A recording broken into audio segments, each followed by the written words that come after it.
ఫోన్లోనూ అమ్మ పేరే, దెబ్బ తగిలినప్పుడు అమ్మా అని పిలవనే, అవసరం వచ్చినప్పుడు తప్ప. మిగతా అప్పుడు గుర్తురానందుకు నాన్న ఎప్పుడైనా బాధపడ్డా?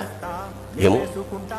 ఇద్దరూ సమానమే అయినా పిల్లల ప్రేమను పొందడంలో తరతరాలుగా నాన్నెందుకో వెనకబడ్డాడు. అమ్మకి మాకు బీరువా నిండా రంగురంగుల చీరలు బట్టలు, నాన్న బట్టలకు దండెం కూడా నిండదు. తనని తాను పట్టించుకోవడం రాని నాన్న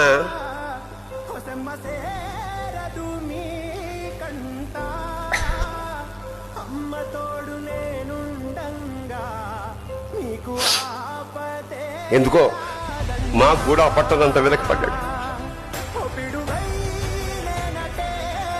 అమ్మకి అన్నో కొన్నో బంగారు నగలు, నాన్నకి బంగారం అంచున్న పట్టు పంచి ఒకటే. కుటుంబం కోసం ఎంత చేసినా తగిన గుర్తింపు తెచ్చుకోవడంలో నాన్నెందుకో పాపం బాగా